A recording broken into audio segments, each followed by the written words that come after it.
Folks, Black Star Network is here.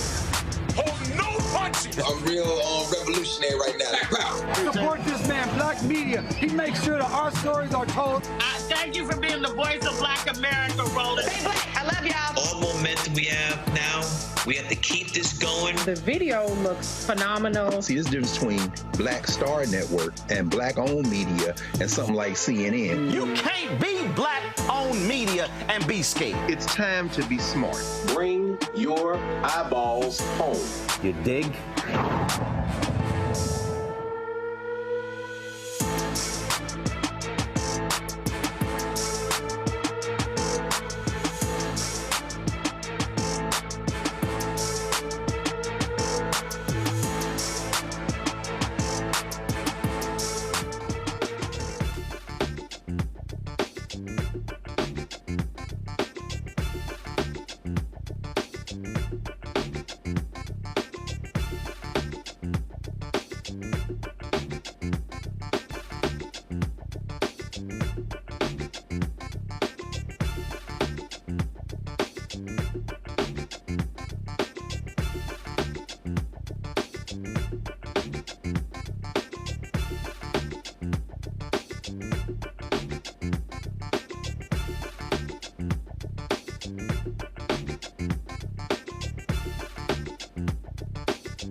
Today is Friday, March 8th, 2024. Coming up on Roland Martin Unfiltered, streaming live on the Black Star Network.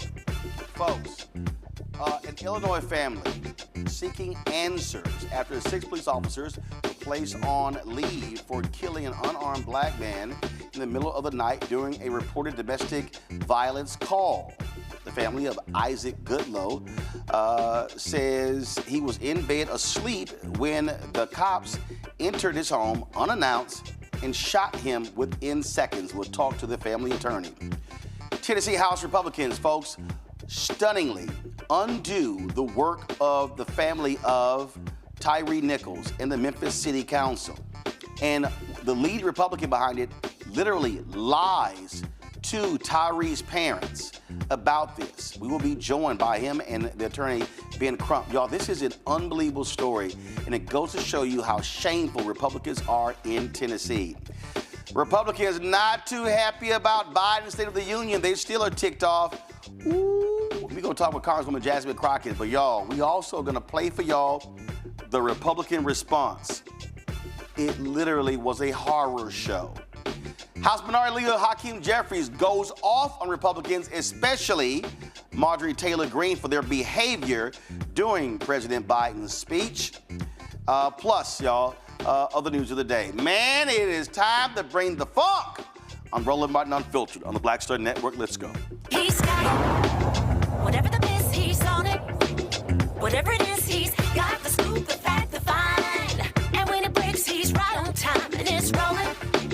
Best believe he's knowing, putting it down from sports to news to politics. With entertainment just for kicks, he's rolling. It's on go, roll, y'all. It's Roland Martin, rolling with Roland now. He's funk, he's fresh, he's real, the best, you know he's Roland Martin.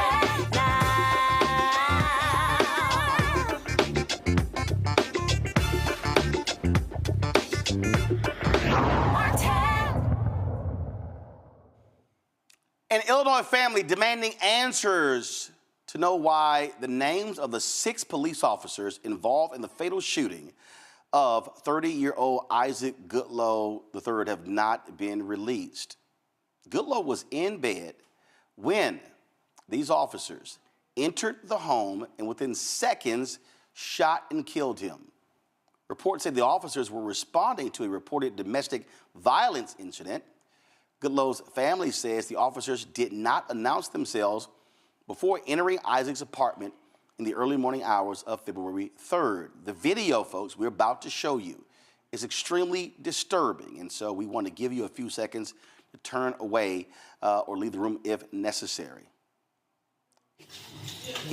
Hold on. Here's one of the body cam videos showing what happened from when the officers arrived at the apartment to EMS arriving themselves. I don't think you need a key.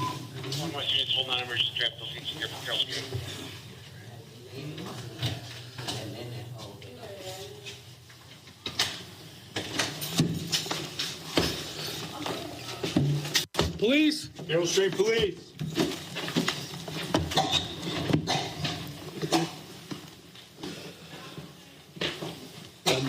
We go through this door here. Oh, fuck! Fuck! No! Stop!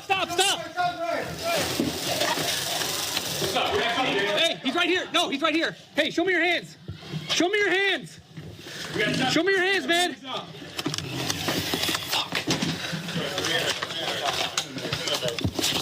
Come up. I got lethal. Get out of there. Check behind you. Keep your eyes open. Fuck!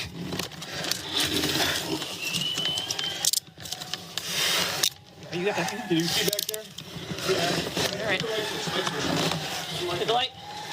Start the medics. Roll. Roll towards you. It's in front. Get him on the back. Get him on the back. Grab his legs. Something got me. Grab his legs. Is this self-inflicted or what? No. All right. Are you hit? Are you good? Dude. Oh, something shooting. I think that was a taser. Prom. Check his breathing. Are you hit? Check his breathing. Are you good? Okay. You hit? Are you physically okay? Yes, yeah. Here, okay. Let's do some aid here. Are you okay? Yeah. Gloves. Give me some gloves anyway. In the apartment. Sonia? Yes. Hey, man. Isaac. Hey, man. Isaac. Hey, I need you to stay with me, man. Here, open your eyes, man. Isaac, man. I'm cutting your shirt. Isaac. You got light? Here. Isaac.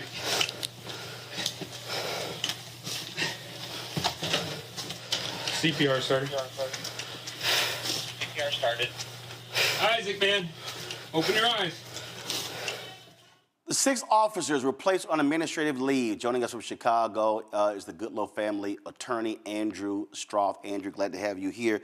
So this is where I'm confused. Why were they called? Well, they were called because there was a domestic incident. His girlfriend had called, his girlfriend's sister called the police because there was an incident between the two of them. She was then out of the apartment, away from harm's way. And as you saw on the disturbing video you just showed your audience, without cause or provocation, the Carroll Stream police officers broke into Isaac's room and instantaneously shot and killed him. He was unarmed, 30 years old, and they came in with a tactical ballistic shield and tactical gear like it was a military operation, and unjustifiably shot Isaac Goodlow in the heart. One shot in the heart on that fateful morning. So I need our folks to do this here. So I need you to go back, cue the video, because I'm watching this now. Play it. Bring the audio down. Play it. And so, all right. So Andrew, this is where I'm utterly confused. It's domestic violence. On the call, I take it y'all heard the 911 call. Yes. On the 911 call, does her sister say he's armed and dangerous? He has a gun. He has weapons. Anything like that? Yeah, we have not actually, full disclosure, we have not heard all the tape, but we know from what our witnesses have told us that there was none of that. We know that there was an incident, but there wasn't any weapons, and he was alone in his apartment, in his bed, sleeping. Right. And here's the other thing, Roland. She wasn't living with him. It was only his apartment. So the fact that they were allowed in his unit to kill him the way they did in his bedroom, and then if you notice, after they shoot him in the heart, they turn him over, handcuff him before even rendering any aid. Who let them in the apartment? Well, the maintenance man let them in the main door to his apartment, and then as you saw on your video, the police broke into his bedroom door. All right, so control room, go back to the beginning of the video. So Andrew, this is again where I'm confused. All right, so if you have a domestic disturbance call, domestic violence, in a normal circumstance, wouldn't the cops? That's right. Police, would knock, wouldn't the cops knock on the door first? You would think you would knock on the door first.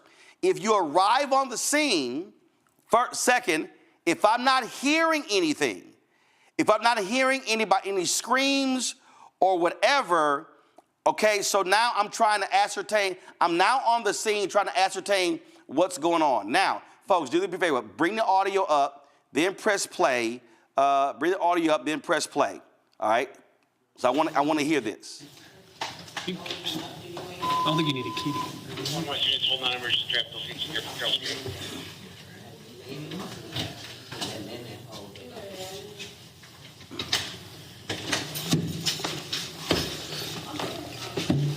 Police? Carroll Street Police.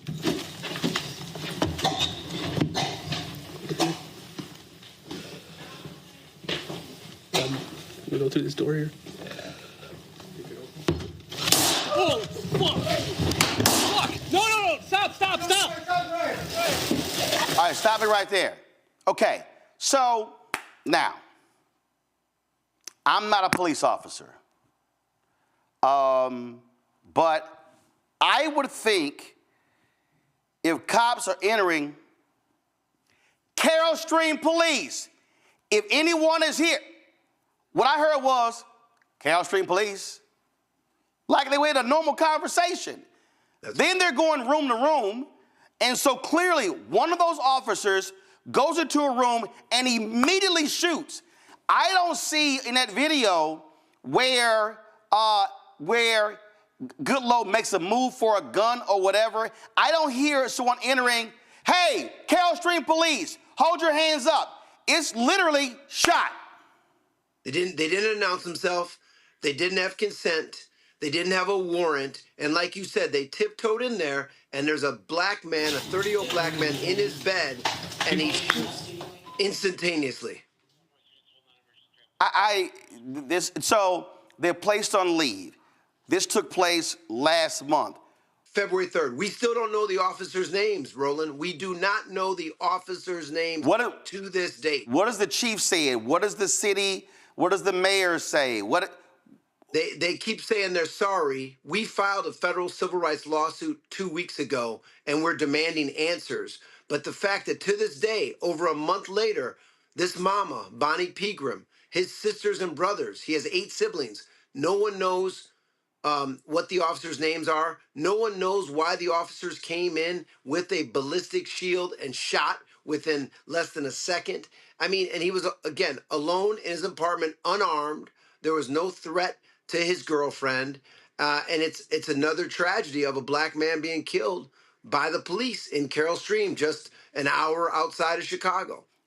So how long, based upon what y'all know, how long was it from when the call was made and they arrive?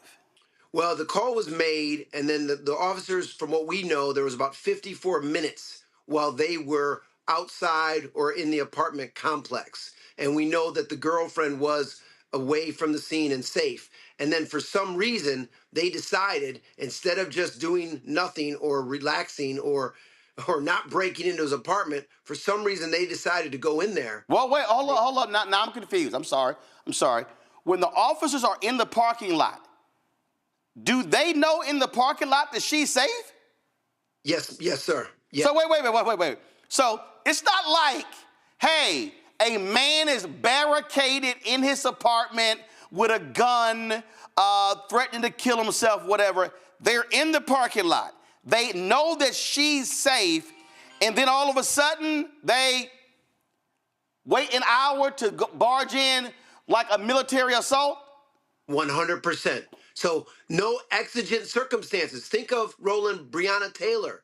Think about these other cases. There was no emergency. There was no exigent circumstances.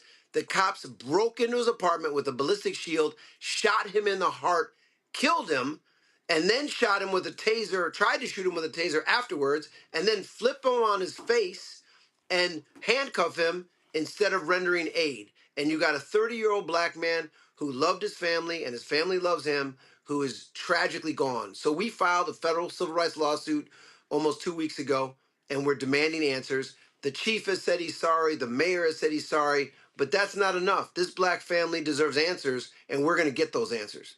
Unbelievable. Andrew Stroth, we appreciate it. Thanks a lot. Thank you, Roland. Take care. Going to go to break. We'll be right back. Talk about this with my panel right here, Roland Martin Unfiltered on the Black Star Network. When you talk about blackness and what happens in black culture, we're about covering these things that matter to us, speaking to our issues and concerns. This is a genuine people-powered movement. There's a lot of stuff that we're not getting. You get it, and you spread the word. We wish to plead our own cause. Too long have others spoken for us. We cannot tell our own story if we can't pay for it. This is about covering us. Invest in black-owned media. Your dollars matter. We don't have to keep asking them to cover our stuff. So please support us in what we do, folks. We want to hit 2,000 people, $50 this month, raise $100,000. We're behind $100,000, so we want to hit that. Y'all money makes this possible. Check some money orders. Go to P.O. Box 57196, Washington, D.C. 20037-0196. The Cash App is $RM Unfiltered. PayPal is R Martin Unfiltered. Venmo is RM Unfiltered. Zelle is Roland at RolandSMartin.com. I'm Dee Barnes, and on the next frequency, Professor Janelle Hobson joins us to talk about hip-hop and its intersection with feminism and racial equality, plus her enlightening work with Ms. Magazine and how the great Harriet Tubman connects with women in hip-hop. So it was not hard for me to go from Harriet Tubman to hip-hop, honestly, because it is a legacy of Black women's resistance and Black women supporting our communities. That's what Harriet Tubman did. That's on the frequency on the Black Star Network.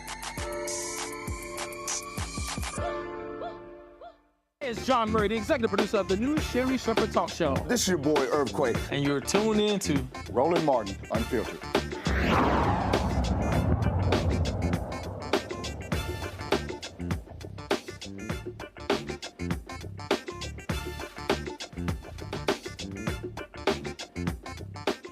All right, folks, go to my panel. Michael Imhotep, host, African History Network show out of Detroit. Matt Manning, civil rights attorney out of Corpus Christi. Kelly Bethea, communications strategist out of D.C.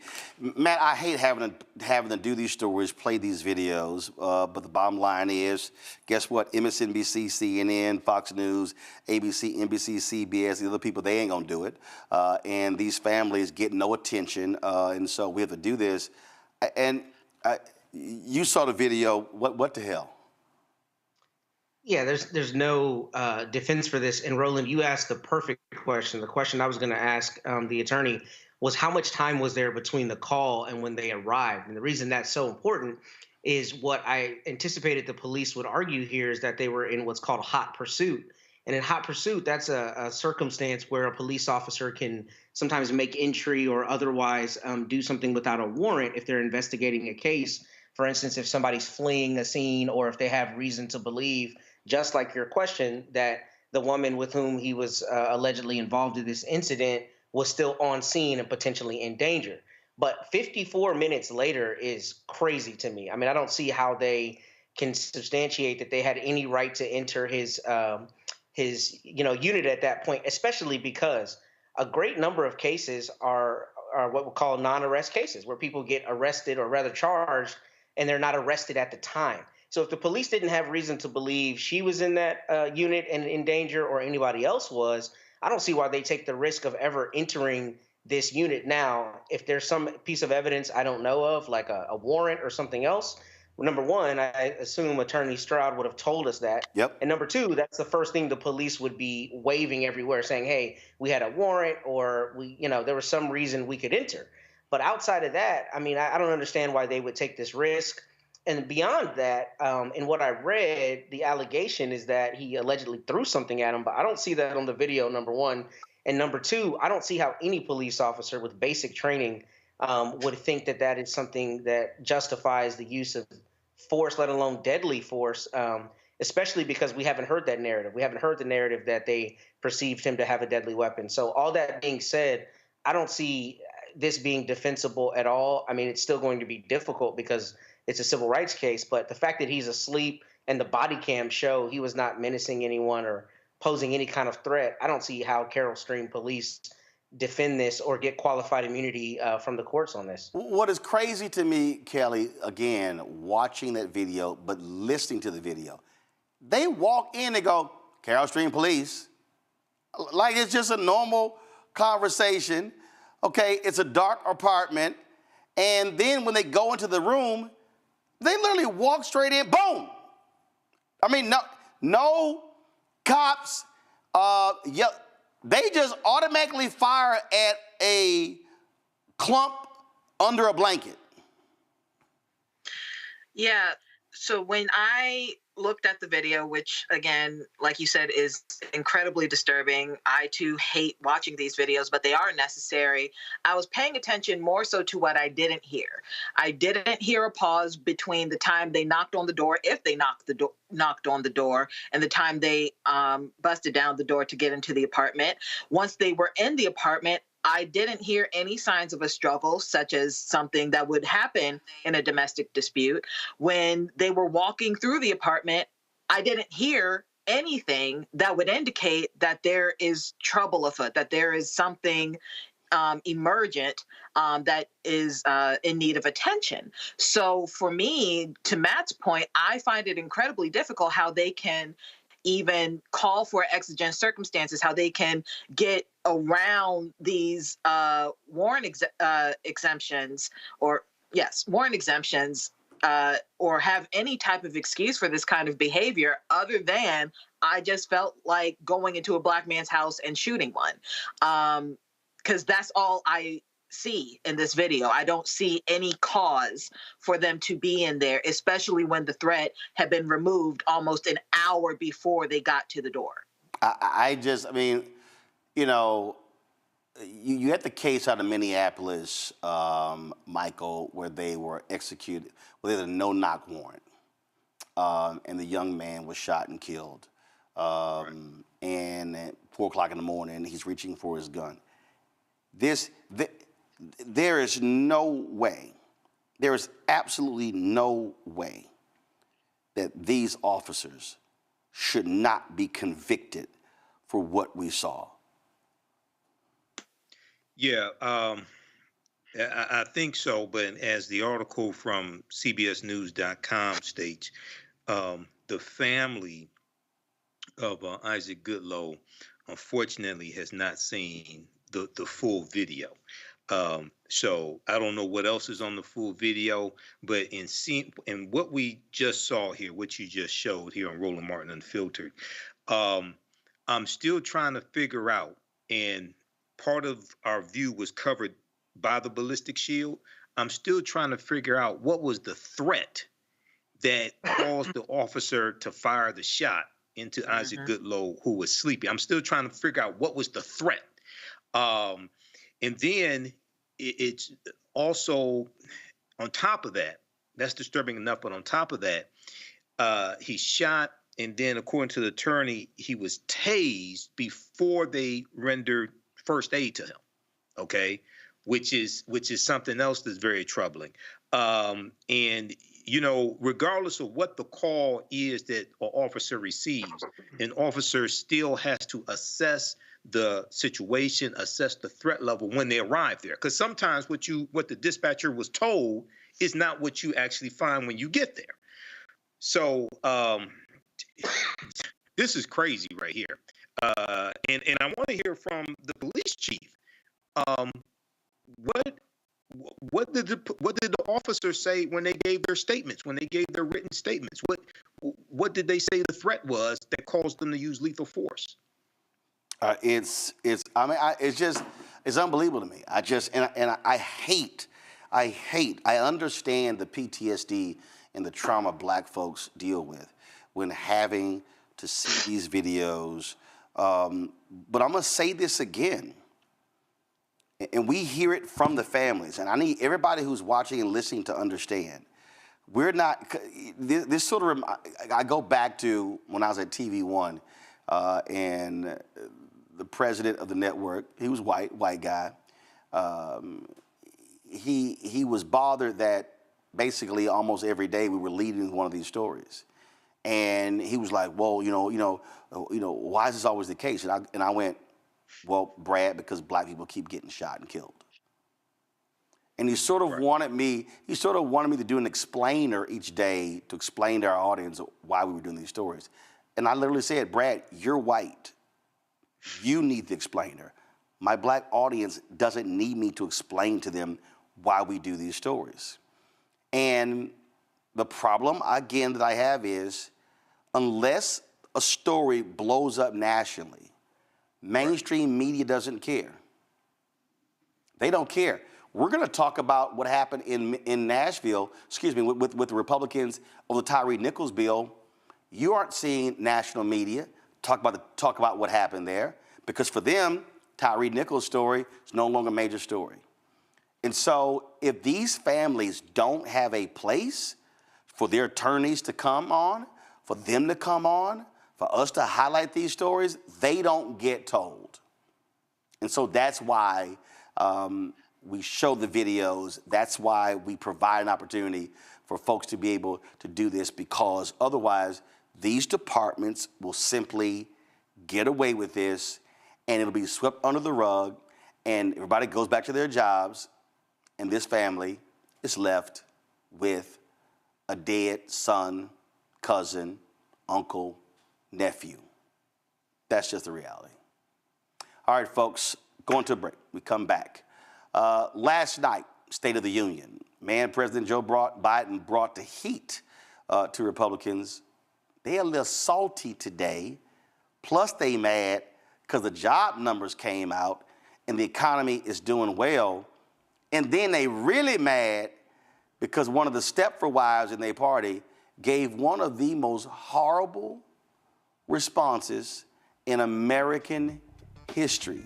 We didn't show that BS last night. Ooh, but I'm gonna show some of it today.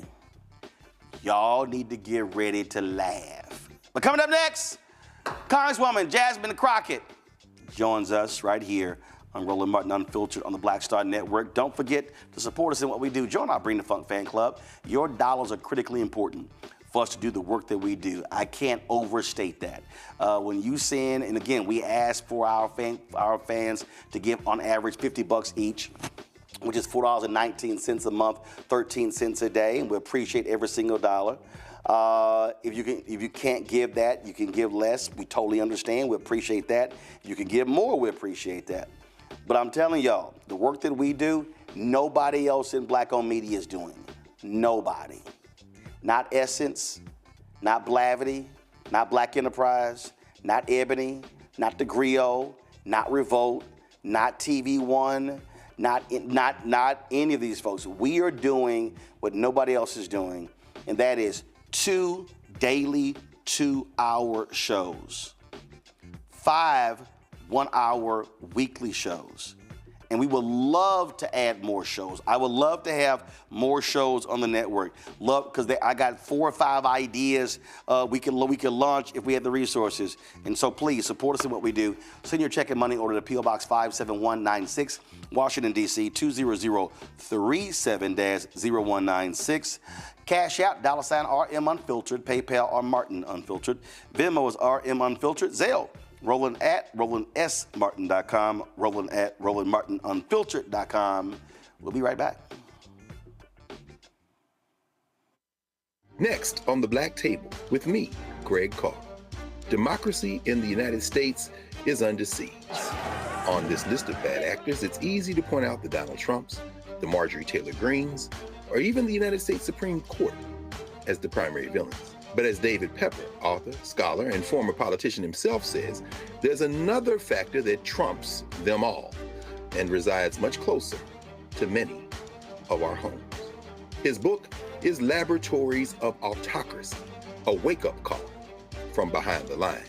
So these state houses get hijacked by the far right, then they gerrymander, they suppress the opposition, and that allows them to legislate in a way that doesn't reflect the people of that state. David Pepper joins us on the next Black Table, here on the Black Star Network. Grow your business or career with Grow with Google's wide range of online courses, digital training, and tools. Gain in-demand job skills with flexible online training programs designed to put you on the fast track to jobs in high-growth fields.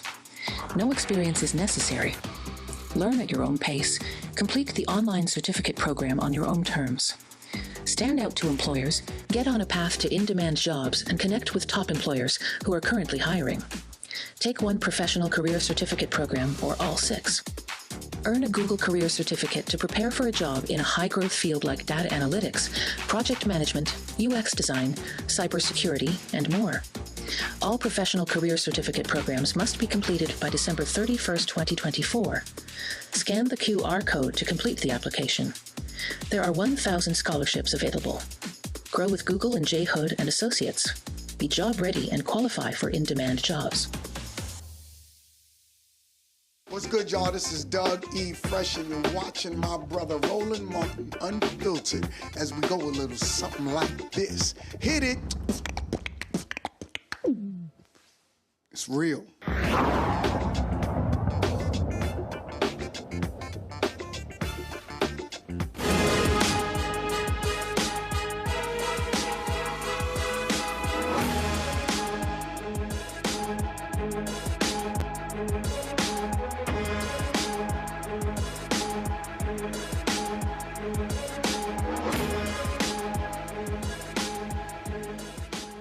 Well, folks, last night, President Biden gave his State of the Union address. According to CNN, the approval percentage for his agenda jumped 17 points.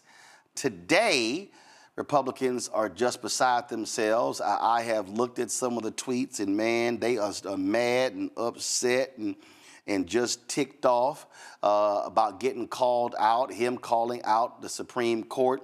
A little bit later, we're going to show you Congressman Hakeem Jeffries' response. But right now, let's chat with Texas Congresswoman Jasmine Crockett. She was in the room last night. And I must say, you had the crazies there. You had Marjorie Taylor Greene wearing her MAGA stuff.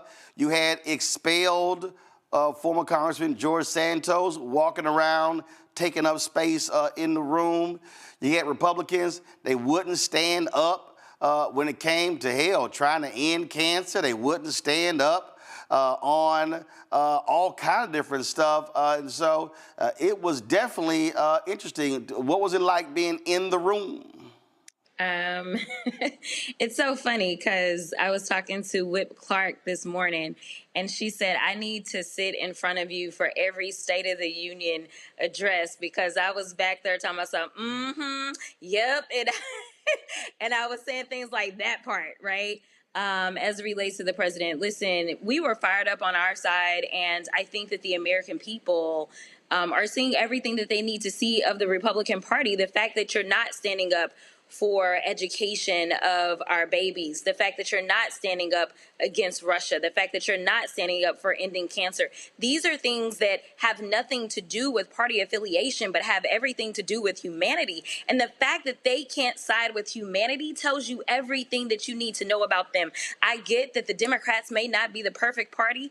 I get that I may not be the perfect candidate, and the president may not be the perfect candidate. But the reality is that the alternative is nothing like what the reality of the Democrats is, which the Democrats at least were trying. And not just trying. I mean, when you hear the president talk about giving teachers a raise, when you hear him talk about, putting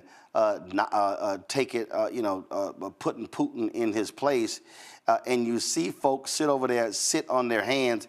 You hear him talk about a border bill, and you see Senator Langford of Oklahoma go, that's true, and they still don't like it. That, to me, is what I thought was just interesting. And I'm sitting there going, well, hell, which side y'all on?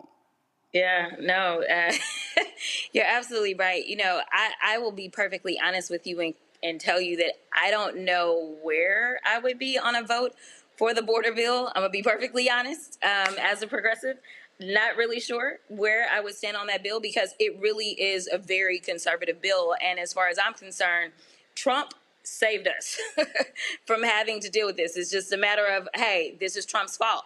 But that was a true compromise. Like, the president was willing to compromise a lot so that we could get some immediate relief. And I was very concerned about the long-standing ramifications of that bill. And again, when you see Senator Langford, that is because that bill was actually probably the reddest immigration bill that we will ever have an opportunity to potentially vote on. So, you know, the fact that they passed a supplemental that didn't include the border information, I am perfectly fine with that. I'm just ready for them to get that onto the floor because this is a matter of national security.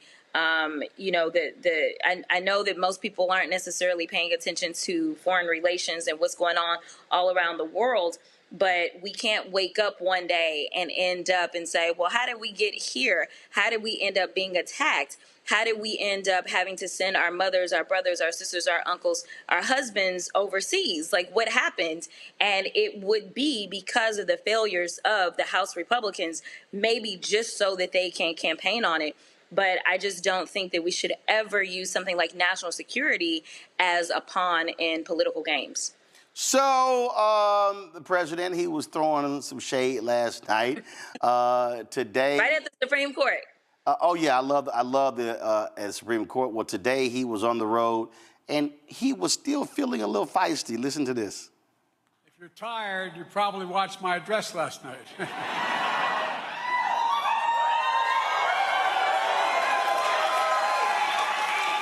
I got my usual warm reception from Congressman Marjorie Taylor Greene. In my address, I spoke about how far we've come since we took office. I talked about how much is at stake. Folks, our freedoms really are on the ballot this November. Donald Trump and the MAGA Republicans are trying to take away our freedoms. That's not an exaggeration. Well, guess what?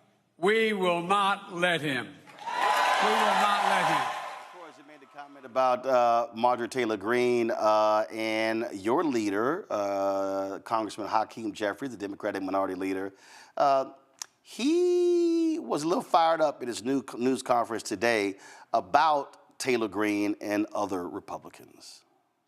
We are going to continue to find bipartisan common ground, exercising common sense whenever and wherever possible with our Republican colleagues on any issue. And we've done that repeatedly from the very beginning of this Congress with respect to avoiding a catastrophic default on our nation's debt, funding the government, repeatedly keeping it open and avoiding a shutdown, passing the National Defense Authorization Act, securing $16 billion in assistance for communities that have been devastated by extreme weather events, passing tax legislation that includes the low-income housing tax credit and an enhanced child tax credit, and most recently, providing the majority of votes necessary to get the first 6 appropriations bills over the finish line. We are going to continue to govern in a common sense way, and we're just asking our Republican colleagues to stop the political stunts. That was an embarrassment last night. A complete embarrassment. Marjorie Taylor Greene, who's basically running the House Republican Conference, shows up in campaign paraphernalia. And then these people want to lecture Joe Biden because he delivered a strong and forceful speech that made them uncomfortable because he exposed their lies and shamelessness. We have one message for extreme MAGA Republicans who want to lecture us about decorum. Get lost. You're a joke. Exhibit A, Marjorie Taylor Greene. Exhibit B, George Santos. Looks like shade is going all around the Democratic caucus. I'm here for it. Listen, I was mad. We were all mad. Y'all probably couldn't see it because they weren't necessarily focused in on us. But we were looking at the sergeant at arms and we're like, yo, like, kick her out. Like, get rid of her.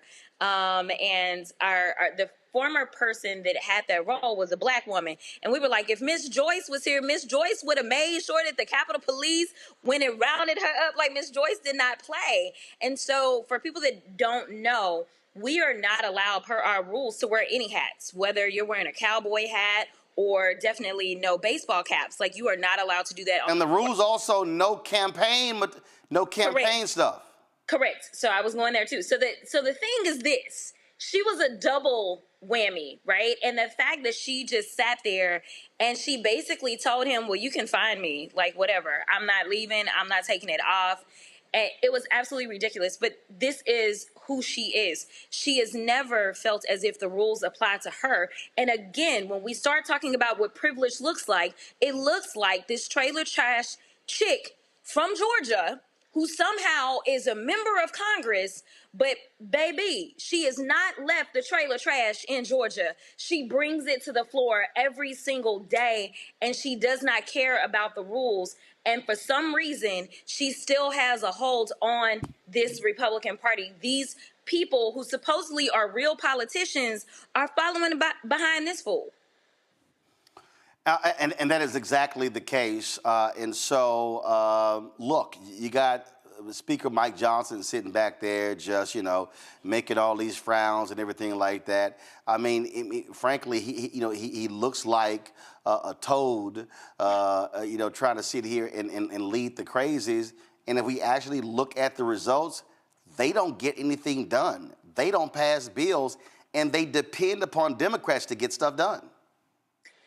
Yeah, it's absolutely right. I mean, if the Republicans really wanted to be successful, the most successful thing that they could have done is put in a speaker that understands what it means to govern and basically saying, listen, we will go to our conference first. But ultimately, if our conference is giving us problems because of an extreme 1, 2, 3, 4, or 10 or 12, we'll just go to the Democrats. It is easier to deal with a Hakeem Jeffries. It is easier to deal with the Democrats. And you may not get all the Democrats, but you don't need all of them. You only need about 10 or 12. And honestly, on any given day, if you are trying to do something that is going to help the American people, you will find a lot more help by going and grabbing 10 or 12 Democrats than you ever will find trying to go and get MAGA to be on board. In fact, you'll do all of these flips and turns and everything for MAGA, and what will they do? They will kick you out on your butt. Go ask Kevin McCarthy if I'm lying. So I love how the crazy right responds, and poor Sean Hannity was just beside himself.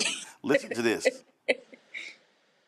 I felt the president that was screaming, yelling, kind of ranting, a speech that was completely partisan.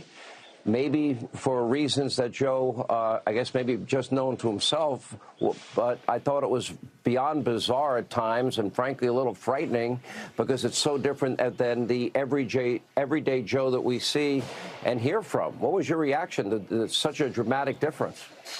I'm trying to confuse now. So first we're sleepy, then we're incompetent, and then we have no cognitive understanding. Now it's, he was high. They are willing to say anything that will disparage the president of the United States. It would be easier to just go ahead and accept some truths than to continue to contort yourself in ways that your body is not supposed to be contorted for the purpose of trying to spin in a way that will benefit this four-time indicted, 91 count having, found liable of sexual assault, defaming person that is running your party. Like, it's easier, and honestly, you get some type of credibility if you just say, listen, it's like Fox News has had to admit over and over and over that the job numbers are astronomically good. Like, it just is what it is, right? Like, you can argue and say, you know what, Joe Biden has done what Democrats do, period. But we're conservatives, and that's not what we believe in. That's cool. Like, that's what you say, and you start to sell your brand, you start to sell your platform. But the problem is that the Republican Party has moved so far into a direction that no one understands that MAGA doesn't have a platform. The only platform that we get out of MAGA is ignorance and hate, and that's not a platform. So, honestly, the Republicans should take an attitude of we need to take our party back. If we take our party back, there are people that agree with us on our principles, even if Democrats don't. That's not the point. We've never agreed with y'all, right? But right now, you have no identity as it relates to policy for sure. And so instead, you just make up lies about the president, because last time I checked, he was supposedly a senile old man. Now y'all mad and talking about how partisan he was and all these crazy things. I mean, and they also, obviously, with the impeachment inquiry, they think that he's some sort of criminal mastermind. Like, pick a lane and ride it. All right, Congresswoman Jasmine Crockett, always glad to see you. It was indeed hilarious to watch last night, and they still are having meltdowns. Absolutely. Have a good one. Thanks a bunch. All right, folks, when we come back, did y'all see that crazed, deranged woman in the kitchen last night? Oh, she was cooking. She was cooking up a big pot of crazy.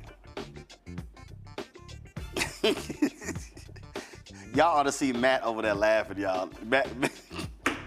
Y'all ought to see Matt. Matt, she has a big ass pot of crazy she cooked last night. I like it. I like it. I like where you went with that. And we gonna show y'all some of that crazy when we get back. It is hilarious. Back in a moment. Roland Martin Unfiltered on the Black Star Network.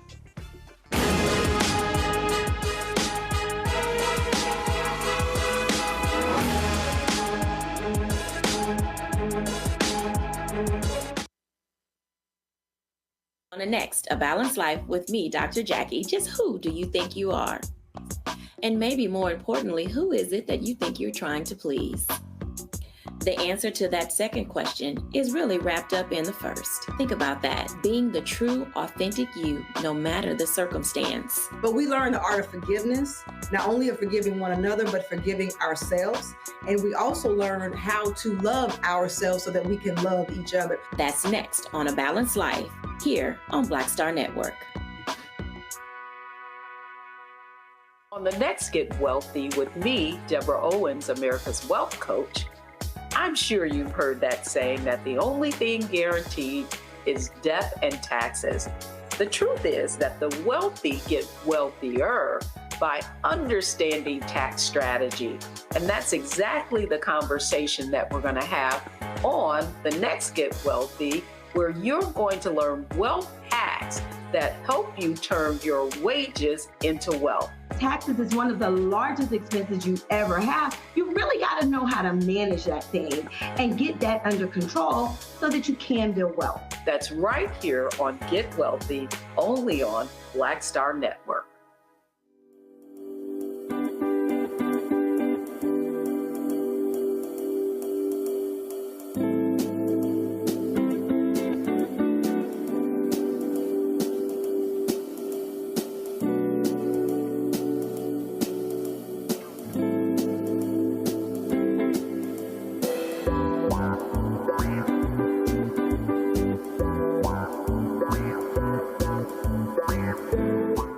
Essence Atkins. Mr. Love King of R&B, Raheem Devon. It's me, Sherry Shepard, and you know what you're watching. You're watching Roland Martin, Unfiltered.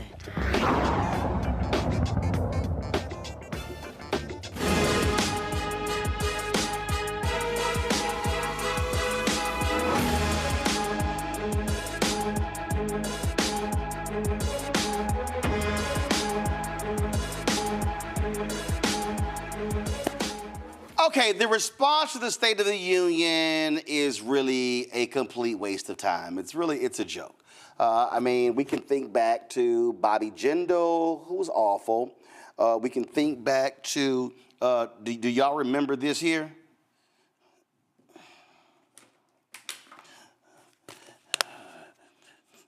That was Marco Rubio. Even when Stacey Abrams did it from the Union place in Atlanta, I was like, eh. But I think right now we have a topper. We have undeniably the worst State of the Union response in American history. And that comes to us courtesy of Alabama Senator Katie Britt, who decided last night to do it from the kitchen, considering that's the place where, Republicans want women to stay. I guess it was apropos. But she cooked up a pot of crazy. Now, the folks at Alabama.com of course, that's the newspaper in the state. They posted this video, and they cover her all the time. And this video had me just rolling because it shows you how she talked last night and how she really talks. Watch. I am looking forward to delivering the Republican response to the State of the Union. So tune in. President Biden's border policies are a disgrace. This crisis is despicable. And the truth is, it is almost entirely preventable. And thank you to all the gentlemen behind me who continue to work diligently to actually secure our border. That's what the American people deserve. But unfortunately, Joe Biden refuses to give that to them. Mr. President, enough is enough. Innocent Americans are dying, and you only have yourself to blame. Everything that we put forth that would actually secure and close the border, the Democrats don't want. This is yet another prong of the failed Bidenomics. This is the definition of America last. The American people are scraping by, while President Biden proudly proclaims that Bidenomics is working. Goodness, y'all. Bless his heart. I am looking forward to delivering the Republican response to the State of the Union. I have no idea what the hell we just witnessed. I know what we just witnessed. That was a sitting United States senator who was speaking from her kitchen, and she was scaring the shit out of us.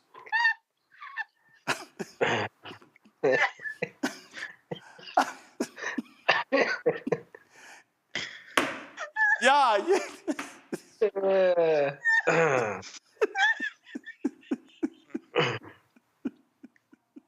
She did a fantastic job too, Rose. So, Michael, what is your response to what she said? Roland, who knew that Alabama had two of the dumbest U.S. senators in the Senate? You got Tommy Tuberville and you've got Katie Britt, old dummy and young dummy. But what you saw was a MAGA hostage video. That's what it looked like, a MAGA hostage video. So I was sitting here last night. I was watching your State of the Union coverage, and I had MSNBC on here in the office. And I was watching you all discuss it without me. And then I looked up and I'm watching. I said, how did my TV change channels to a horror video? Because I'm listening to her. She sounds like she's on the verge of tears. Then she starts talking about a woman who was, horrifically gang raped by men, things like this. And then she's talking about the need for Biden to address the border. But you Republicans just killed a border bill that you've been trying to get for 30 years, and you left Senator Langford of Oklahoma out to dry because Donald Trump told you to kill the bill. But then you support a man who was found liable of committing rape against E. Jean Carroll, but now you're calling out rapists. Okay, so I'm listening to this whole convoluted nonsense, and they fell into President Biden's trap that he laid for them, because he talked about how crazy they were, and Republicans showed their entire ass last night and proved to America this is what you're going to get if they get more power and if Trump gets a second term in office. So this was the response of Trump white nationalist advisor Stephen Miller. He tweeted the following: the SOTU response from Senator Katie Britt is a grand slam. Total evisceration of Joe Biden, deep emotional connection with the American people, and a rhetorical sledgehammer to Biden's sinister border invasion. What say you, Kelly? You are mean to me because This is just not fair. I just started breathing again, man. Anyway, when I saw this, the response, I immediately thought of Handmaid's Tale, like Under His Eye. Like I really thought the cadence of her voice definitely reminded me of the first wife of one of the generals or whatever. I can't remember her name. But it was very much giving Stepford wife. It was giving robotic, and frankly, it sounded like she had to convince herself that what she was saying was true, or like she was saying it against her will. Like, I would not be surprised if somebody was behind the camera with like her dog threatening to kill it, because that's what she sounded like. As far as what she was saying, I pretty much ignored. I was half asleep for most of it, to be completely honest with you. It's been a long week. I am not going to stay up to listen to lies in response to somebody telling the truth. That's just the fact of the matter of it all. But yeah, you're mean to me. I don't understand. Like, I just started breathing again. You know what? I found it. I found it, Matt. I think I know what happened. Because she was in a kitchen giving the response, I think she was inspired by this. Sisters, Miss Broiler, Miss Fryer, Miss Roaster, Miss Capenet, Miss Stewer, and old Madam Hen. But we're spotlighting Miss Roaster of the Year, measuring in at 14, 15, 14. We're roasting. I think she was inspired by Julia Childs, Matt. I gotta say, Roland, you are doing your absolute best work today, my brother. Number one. Number two, shout out to the brother in the chat, Beamer Driver, who said she was cooking up unseasoned chicken and lies. That took me out of here. So thank you for that comment. But all jokes aside, I'll tell you two things. The first thing that I thought when I was watching it is not only was it absurd, but honestly, I thought this is exactly what white women used to do to brothers back in the day, right? You know, maybe there's an allegation that something happened, and then the moment it becomes advantageous, you turn on these fake crocodile tears. And that's what was so scary about this, was how quickly she could go from being, you know, the wannabe beloved soccer mom talking about her 2 kids and making snacks for them and all this stuff, to President Biden is trying to kill you. I mean, it was very it was obviously fake. And that's a lot of what bothers me, not only about the State of the Union, but about her presentation, is that they're almost playing in our faces, right? Instead of having substantive conversations, one, it's all reactionary, and it's before, frankly, he's even given his speech. A lot of that was surely crafted before then. But there's a level of pageantry where it's almost like they don't take the voters serious. And for anybody who watched that, I mean, all people should have been disrespected, because it was very clear she was putting on a show more than she was talking about substantive policy. And the policy she talked about was complete BS. I mean, the idea that, you know, they would reference Putin and the guy they're following behind is the biggest fan of Putin, and somehow trying to claim that Joe Biden is not stopping Putin's march is just intellectually dishonest, and it's completely bogus. And I don't know why they had her take that tack. I get conceptually the thing in the kitchen and trying to play to middle America white voters and fearmonger, but I mean, anybody who has a brain in their head realized that she was putting on a horrible show, and none of that was serious.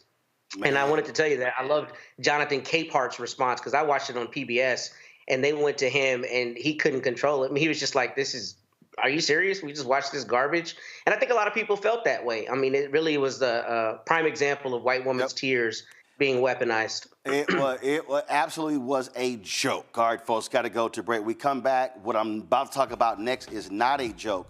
How a white Republican in Tennessee lies to the face of the family of Tyre Nichols, and they are trying to undo all of the hard work to hold cops accountable in Memphis. I told you these people do not care about black people. They do not care about local control. They do not care about small government. What they care about are protecting cops.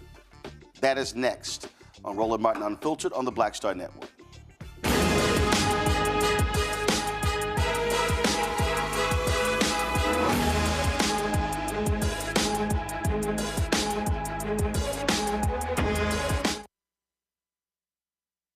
Talk talk about blackness and what happens in black culture, we're about covering these things that matter to us, speaking to our issues and concerns. This is a genuine people-powered movement. There's a lot of stuff that we're not getting. You get it, and you spread the word. We wish to plead our own cause. Too long have others spoken for us. We cannot tell our own story if we can't pay for it. This is about covering us. Invest in black-owned media. Your dollars matter. We don't have to keep asking them to cover our stuff. So please support us in what we do, folks. We want to hit 2,000 people, $50 this month, raise $100,000. We're behind 100,000, so we want to hit that. Y'all money makes this possible. Checks and money orders go to P.O. Box 57196, Washington, D.C. 20037-0196. The Cash App is $RM Unfiltered. PayPal is R Martin Unfiltered. Venmo is RM Unfiltered. Zelle is Roland at RolandSMartin.com.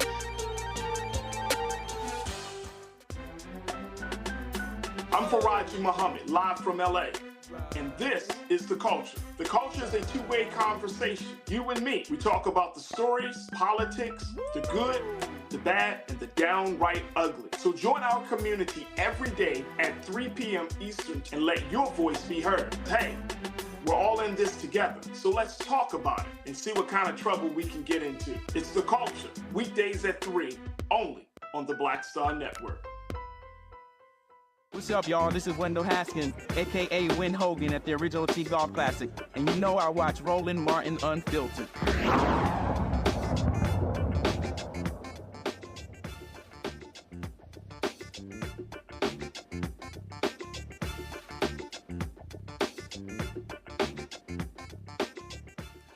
For a long time, I have said the most despicable Republicans on the state level in America were those in North Carolina.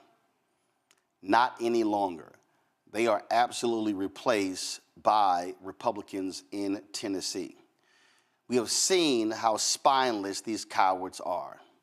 We have seen how they expelled the two Justins, Representative Justin Jones from Nashville, Representative Justin Pearson out of Tennessee. We've seen how they have shut down debate, how they have tried to stifle dissent. But now, these shameless, despicable thugs are using the power of them controlling the state government to stop local governments from holding police accountable. State Rep. John Gillespie pushed forward a bill that would do this. The family of Tyre Nichols, black man beaten to death by Memphis cops, they successfully got the council to pass a bill to hold police accountable. Well, Gillespie wants to overturn that. So, as we discussed the other day, the Nichols family goes to the state capitol. Because their present, he goes, oh, not going to bring the bill up till next week. They leave. The next day, he moves it forward. This is a conversation Gillespie had with the family, y'all.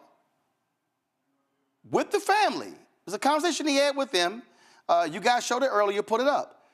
So he was talking to them. Go ahead and press play. There's something else we need to do here than pass your bill. We need to come to the table together and figure out a solution and not over. And so I really would love for you to just sit down and talk to us before you push this bill through. Because I really feel like even we might can come to some agreement. You know what I'm saying? And I'd love because to have I'm that not saying that everything is right and everything is wrong, okay? Because I work tirelessly, my husband, this lady, all these people have worked tirelessly to push this bill. To push this ordinance for my son, for our son. And what I would ask you to do for my son, put this bill off for today, and then give us the chance to sit down and talk, and then we can come to another When do y'all go back, or when will you be in Memphis again? First, we have to come back this week. We can't. Well, I hate to. That's we don't beside have the no point. problem. I hate to. We're open. If we have to come back this week, you just name a day, and we can sit down and talk. Okay. And I'll give you my number. Yeah.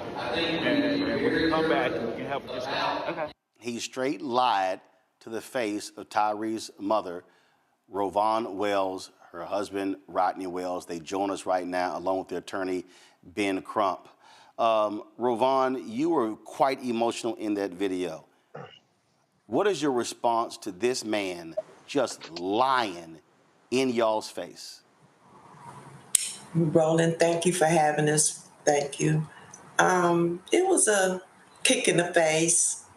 I mean, he literally said that he would sit down and speak with us, and then he turned around and passed the bill anyway. So to me, it was a kick in the face.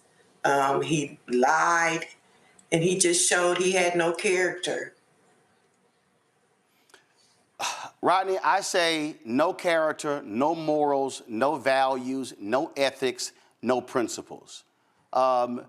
Word is supposed to be bond.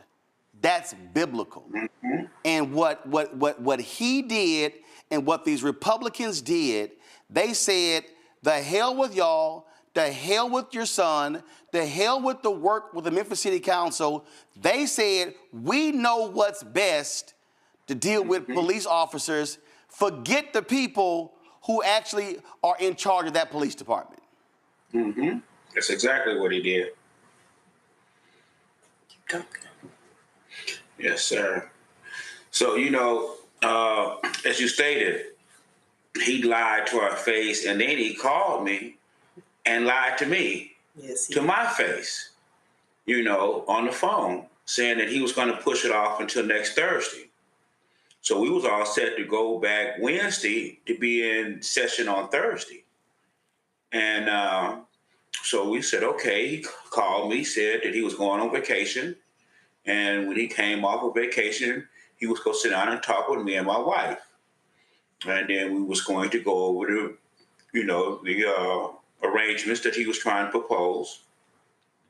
And then turned around Thursday morning, we started getting all of these calls and emails, and he's about to put it to the floor now. He's about to put it to the floor now. And before we know it, it had passed. Yes. Ben, Gillespie is trying to call this a miscommunication. We got it on video. Yeah. He's literally saying, oh, I would love to have that conversation. He's lying. Yeah, and Roland, that's remarkable journalism that you can show our people on video the deceit and the insincerity when he's talking to parents whose child literally was beaten to death. And what they're attempting to do, Roland Martin, is usurp the authority of local control of majority black city, Memphis, Tennessee, because they don't agree with how the black leadership has tried to put in place laws that will prevent the next Tyre Nichols. It literally is a flagrant disregard for the Constitution of the United States. It's an assault on the Fourth Amendment constitutional guarantees against unlawful searches and seizures. And that's exactly what happened to Tyre Nichols, unlawful search of his car and seizure of his body that led to his death.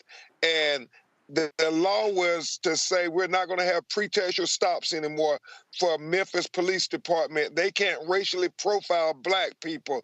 But the ruling power in the state of Tennessee, these MAGA Republicans said, no, we're going to outlaw the Memphis City Council's policies and procedures. Rovon and Rodney, the thing about this, why this bill is important. This bill is important because, and I do way too many of these stories. In so many instances where black men are being killed, It's over silly minor traffic stops. Other cities, other police chiefs, and other councils have said, stop stopping people for silly stuff like a tail light or something hanging from their mirror.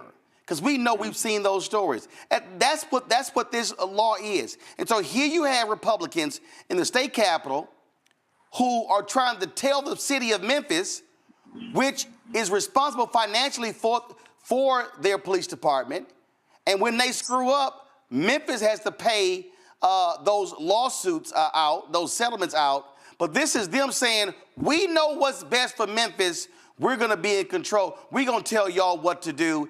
They are looking to protect cops. They're not trying to protect taxpayers. And that is so true, because even though this ordinance is named after Tyre, this ordinance is to protect all the Black and brown citizens of Memphis, because we all know that when they stop most of us, it's not going to be good. It's like they're harassing our young men in the first place. And as we all know, to this day, they still haven't told us why they stopped our son. They've come up with all these different excuses. However, none of it pans out. So what they're trying to do is really a slap in the face. And it just lets you know that Tennessee just don't care about what the citizens of Memphis thinks. And that's not good. That's not a good thing. Ben, the big problem here is with Republicans having supermajorities all across the South, Florida, Mississippi, Alabama, Texas, Tennessee, North Carolina, and other places. We see how on Confederate monuments, how they tell local government how they should conduct their business. And we're seeing this in other areas. This is a perfect example. And when we see it happen in one place, these other Republicans begin to follow. And so this could be the undoing of a lot of that great work if other Republicans do what they're doing in Tennessee. Exactly, Roland, and that's why voting is so very important. I know in Florida, we are one seat away from destroying the supermajority, and that's what we got to encourage people as we think about this election and all the consequences that come with elections. Tyre Nichols' life matters the same way George Floyd and Breonna Taylor life matter. And so if we can get people to vote in people who care about our community and our issues, then they hopefully will break this supermajority where they won't lie to Rovon and Rodney Wells' face and have some accountability.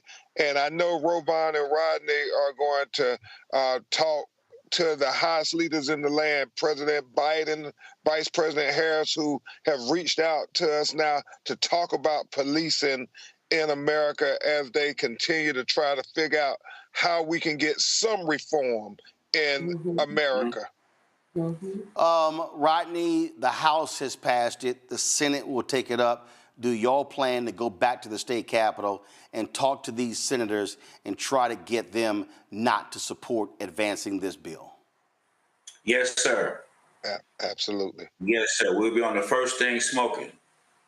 Well, look, y'all keep us abreast. Look, we stand with y'all as well, and we're going to call out these folks when they lie to our faces and then want to try to blame it on something else. So continue great work, and we're absolutely behind y'all, Rovon's, Stephen, Ben.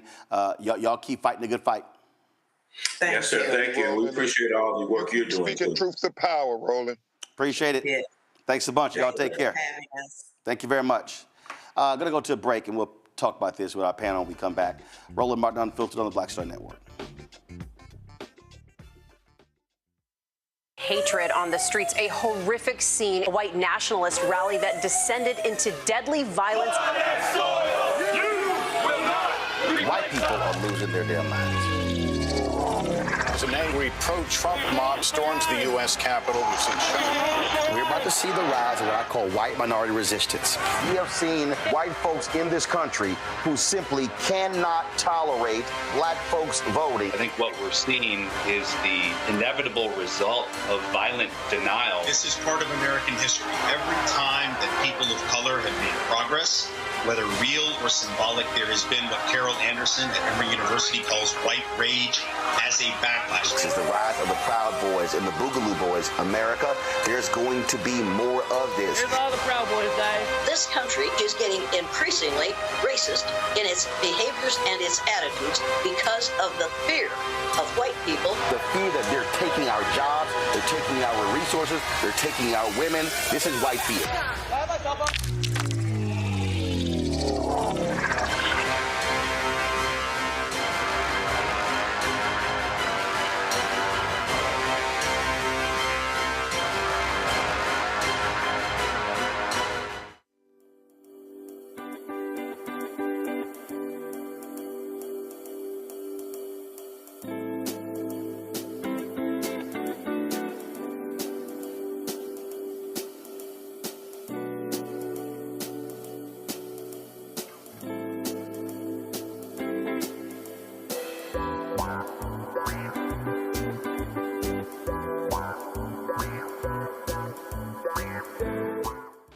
I'm Jamia Pugh. I am from Coatesville, Pennsylvania, just an hour right outside of Philadelphia. My name is Jasmine Pugh. I'm also from Coatesville, Pennsylvania. You are watching Roland Martin Unfiltered. Stay right here.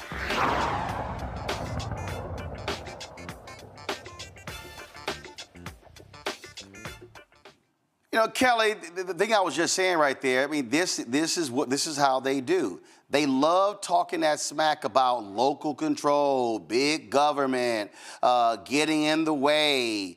But when they have the power, they want to tell progressive government what the hell to do. They've done this. Alabama did it in there where they said if you tear down a state monument without their permission, you get fined. Well, hell, Birmingham was like, fine, we're going to tear the son bitch down. They raised the money to pay the fine, and guess what? Statue is gone. The same thing to Montgomery when they removed a street named after a Confederate traitor and named it after Attorney Fred Gray. We see this in other states as well, where and what Tennessee has done is even more egregious. Not only with this action they're advancing, they actually disbanded a Nashville Citizens Review Board. Told Nashville, oh no, y'all can't have that. And so this is what they do. When they get power, they then use it like a hammer, not only on the state level, but on the local level as well. You're absolutely right about that. But when they talk about states' rights, they're just talking about rights to regarding the federal rights and laws. They just want what would typically be federal law over a state to be given to them so they can have even more control over the state in which they legislate. So it is not surprising to me that they pulled a move like this. The fact that it was disingenuous, the fact that they lied to Tyre Nichols' family's face, the fact that, you know, they steamrolled over even the progressives in the legislature, possibly agreements that they had with them. They will stop at nothing to get what they want. They will lie to get what they want. They will do whatever it takes to get what they want. And it doesn't matter if ethics are questionable, if morals are compromised. It does not matter so long as power are in their hands. They will do whatever it takes to keep it. You know, Matt, the family said something there that I thought was really important in terms of, again, just understanding, you know, how they're operating and when they have the power. Ben Crump also said something when he talked about Florida, when he said we're one seat away from breaking the Republican stranglehold. What I have said to people, when we talked about the power of voting, what I've said to people why our vote matters is that you might be in a state where it's a red state, but there's a huge difference between Republicans having a supermajority and having a majority. A supermajority means they don't have to listen to Democrats. They can pass any bill without them give them no consideration in the House and the Senate, and it's signed by a Republican governor. That's also, so being strategic means, hey, maybe we can't take over the House or the Senate, but I believe our focus as black folks, and where white folks who are progressive, others should be, is stopping the supermajorities. Yeah, I think that's exactly right. And, you know, kind of being connected with that is the idea of what we've seen with the federal districts in Louisiana. That's why it's so important that the Voting Rights Act still has teeth, and that we live in communities where we actually get a say for who we want to elect to break those exact supermajorities. So I think he's right to point that out, as are you. And I think, you know, what's particularly problematic about this, as you've talked about it, you know, it's just so intellectually dishonest that they so often trumpet states' rights. I mean, look at what's happening in Texas right now. Greg Abbott is literally trying to control immigration, which has long been a federal issue, right? Because he's trying to claim the state of Texas has the right to control immigration.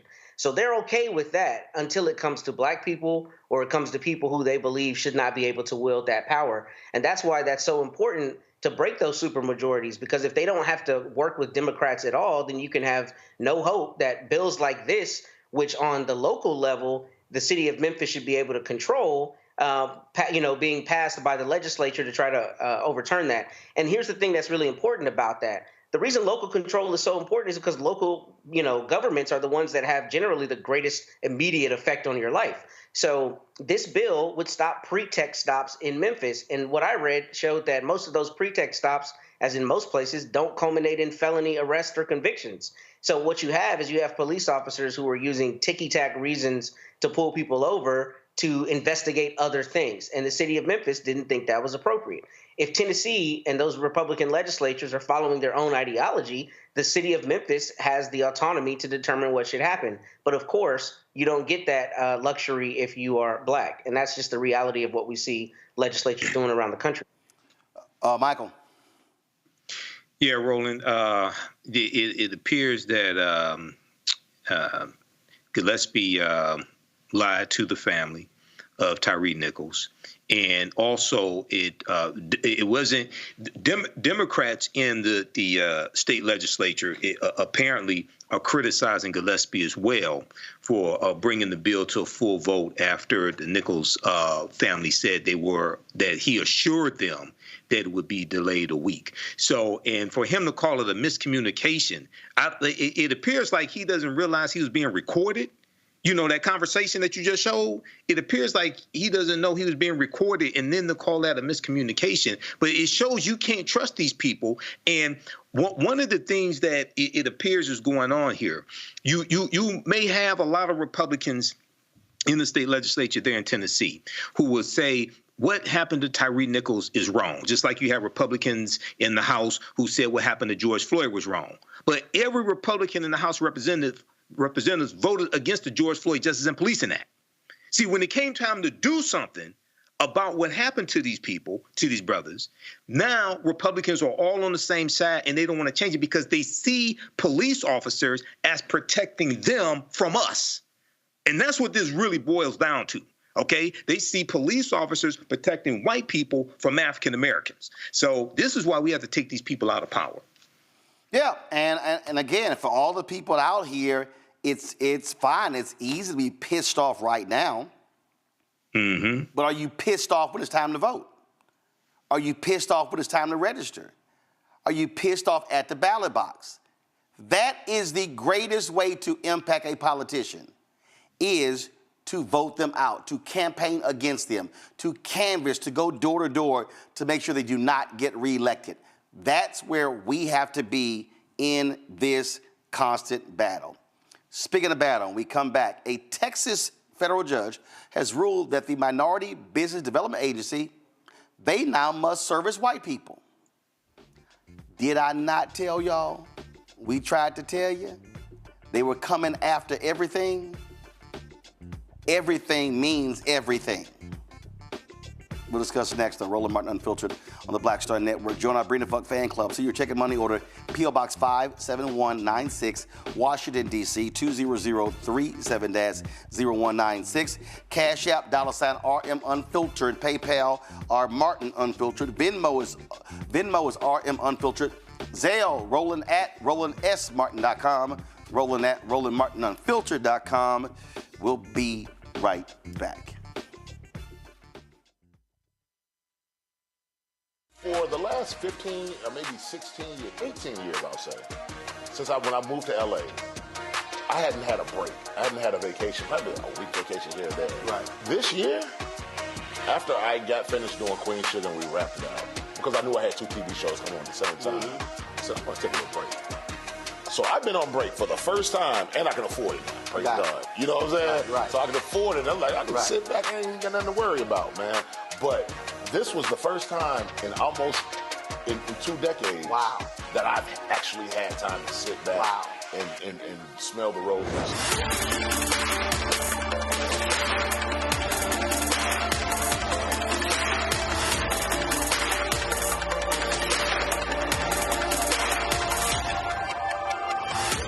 Next on the Black Table with me, Greg Carr. Democracy in the United States is under siege. On this list of bad actors, it's easy to point out the Donald Trumps, the Marjorie Taylor Greens, or even the United States Supreme Court as the primary villains. But as David Pepper, author, scholar, and former politician himself says, there's another factor that trumps them all and resides much closer to many of our homes. His book is Laboratories of Autocracy, a wake-up call from behind the lines. So these state houses get hijacked by the far right, then they gerrymander, they suppress the opposition, and that allows them to legislate in a way that doesn't reflect the people of that state. David Pepper joins us on the next Black Table, here on the Black Star Network.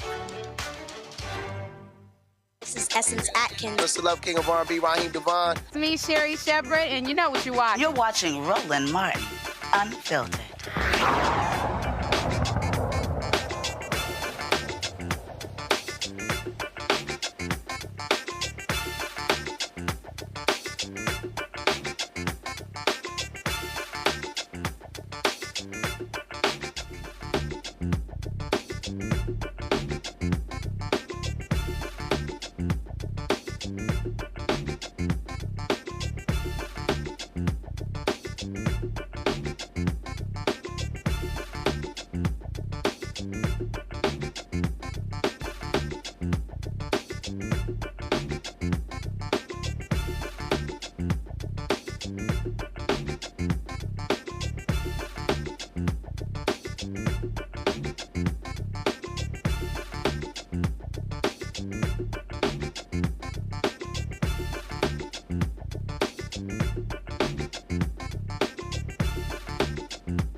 All right, folks, I dropped this book September 2022, White Fear, How the Browning of America is Making White Folks Lose Their Minds. What did I say in this book? They are going to be coming after every single program that they believe gives us an advantage over them, even though nearly everything is for white folks in this country. Well, guess what? It happened on Wednesday. Go to my iPad, Anthony. Federal judge in Texas orders minority business agency open to all races. Now, the Minority Business Development Agency was created under President Richard Nixon. The purpose of this was to assist African Americans and other minorities when it comes to being able to do business with the federal government, providing skills, resources, also access to dollars. Now, the federal government spends upwards, y'all, of $600 billion annually in contracts. Go right to my iPad. In fiscal 2022, MBDA clients secured $1.6 billion in private and government contracts, agency data show. The agency also helped businesses raise $1.2 billion in capital, as well as create or retain roughly 16,000 jobs. Black-owned businesses received $680 million in contracts, the most of any group, followed by Hispanic-owned businesses at $526 million. Now, understand that's 2%. That's less than 2% of federal contracts. Oh, so what do these white conservatives do? They sued. So they argued that, oh, these are discriminatory, and then they give an unfair advantage to certain groups, as if white Americans have not had a massive advantage. So what they did was they filed a suit in Texas. And let me explain to you what they're doing, because they're judge shopping. They are specifically filing lawsuits in places knowing that judge is going to rule in their favor. All of y'all Simple Simon fools who kept telling me I was making too much of a big deal about Biden and Harris appointing federal judges, do you dumbasses now see what I was talking about? This one, again, out of 900 plus federal judges in America, this one federal judge issues this opinion and rules that the MBDA must now serve everybody and not just minorities. Go to my iPad. This judge, Pittman, has emerged as a consistent conservative voice on a range of politically volatile issues. In November 2022, he struck down President Biden's student loan forgiveness program. Months earlier, he set aside a Texas law barring adults younger than 21 from carrying handguns after concluding that age restrictions violated the Second Amendment right to bear arms. Now, here's the deal. If the MBDA under the Commerce Department does not appeal this decision, this goes into effect all across the country. Scholars are now saying, oh, guess what? This ruling could very well change every single federal program that deals with disadvantaged businesses. Oh, I'm not done, Simple Simons out there. Guess what's then going to happen? They're going to go after every state program. Then they're going to go after every county program and every school district program and every city program. They're going to go after every single program. Oh, let's go beyond companies. They're going to go after corporate America. They've already gone after academia. So what they're saying is, oh no, you should be measuring everybody the same, even though white folks have been getting the hookup in everything. But y'all say the judges Biden, Harris, the point don't matter. Oh, Trump gonna fill my pockets with some money, so we gonna roll with him. Stephen Miller, Trump's white nationalist top advisor, he was the one behind the lawsuit that stopped the money going to black farmers. So all you dumbasses running around here talking about Trump, when y'all tell me about Waka Flocka and Lil Wayne and Kodak Black and all of them, don't nobody want to talk about their lawsuits stopping and targeting black people. And you know what they doing, Matt? They are even using the 1964 Civil Rights Act and the 1866 Civil Rights Act against black folks in these lawsuits. Matt? I was listening to a podcast this morning from the National Constitution Center, and they were talking about the recent decision regarding the insurrection and whether Trump could be barred from the ballot. And one of the contributors on there said something I never heard, but I thought was brilliant. He said litigation as politics. He said that litigation is often used as politics, and that's precisely what's happening here. Your comment on the venue shopping is exactly right with Pittman, especially because what he said here is he said the 14th Amendment Equal Protection Clause essentially bars the MDBA from being able to consider race. But the reason we know that it exists is to make sure that an imbalance is somewhat righted by creating an agency that helps minority business owners. And I think what is so problematic about this, but is so important to your point that you always make, is that, there's just a fundamental presumption that when you step into a judge's courtroom, he or she is supposed to be fair. But the reality is there are lawyers, including me. When I file a lawsuit, I have to consider the venue where I'm filing it, right?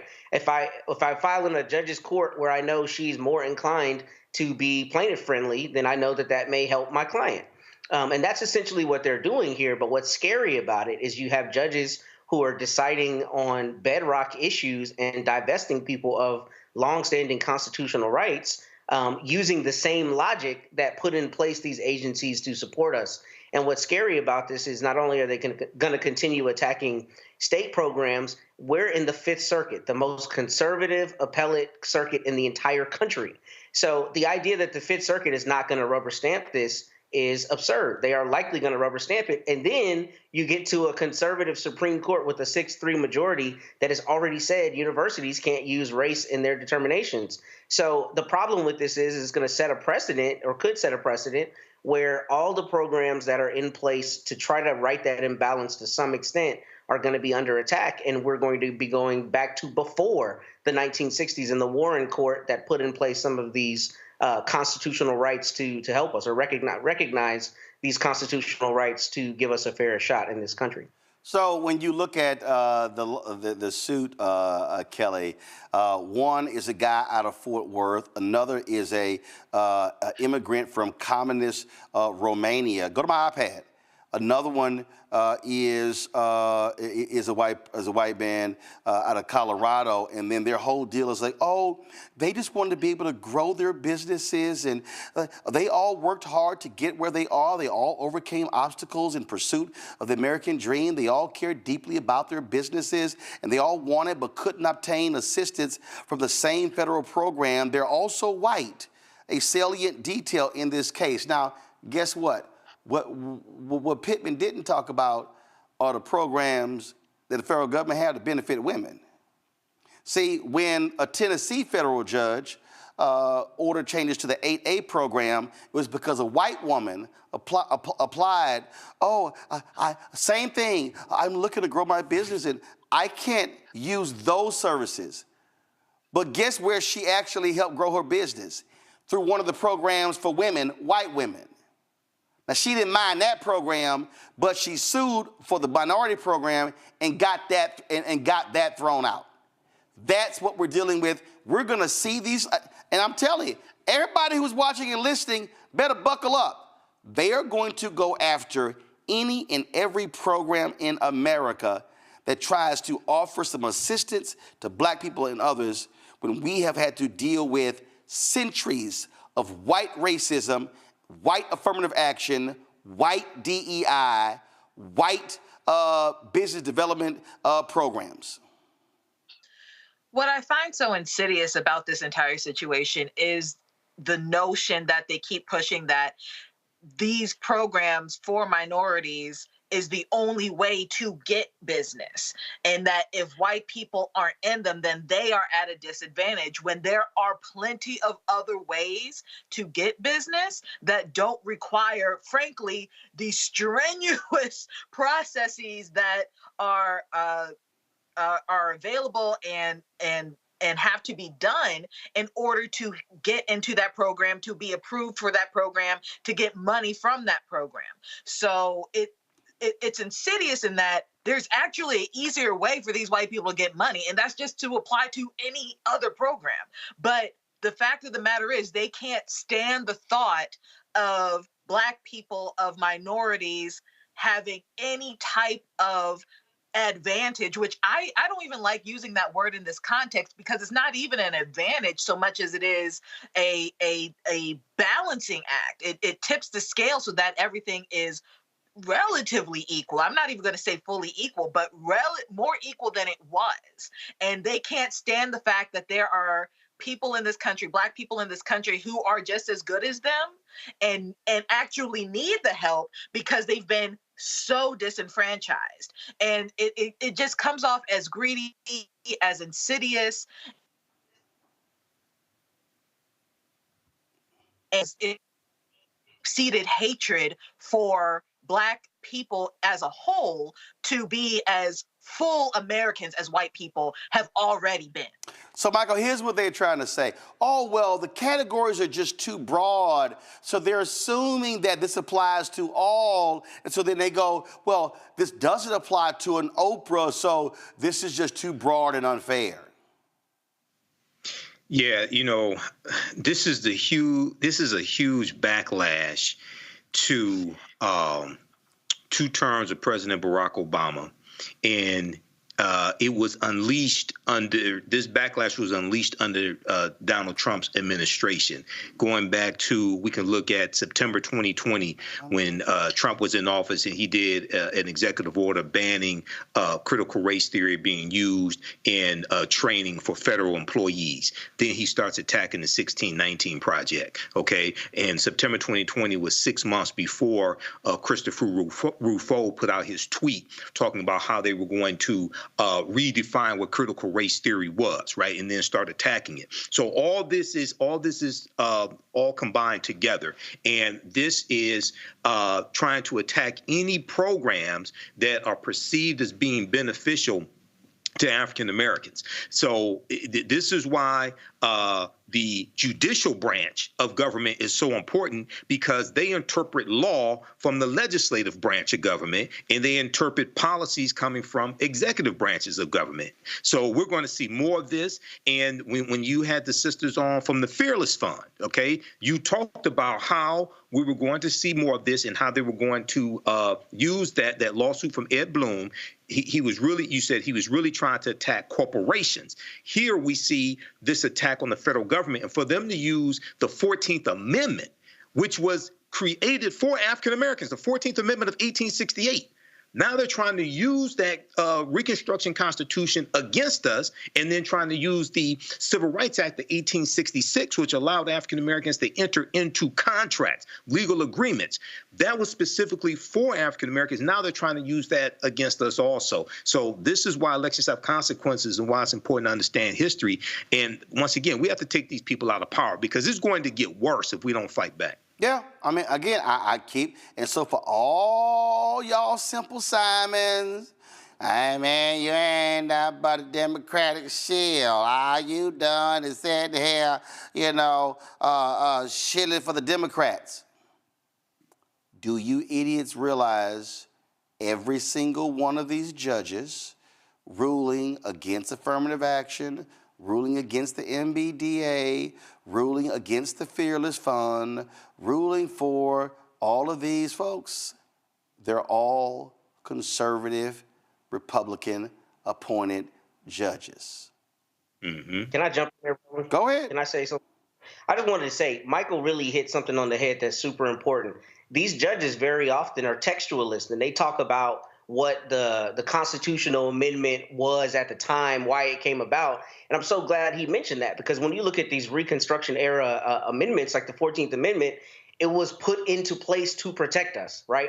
So the idea that a judge would use it as a bludgeon against the very people it was intended to protect is not only intellectually dishonest, but it shows you the reality of a conversation I was having with a lawyer the other day in the elevator in Travis County, where he said, man, I'm mad about that Supreme Court ruling. It very often seems like judges just come up with the destination and make up BS to get to that destination. And that's what you're seeing in this case. That's what you're seeing in all of these cases. There's a judge who is politically inclined to not like the idea that people are getting equality through the implementation and the interpretation of these amendments. So he or she just decides that they're going to find a way to take that right away.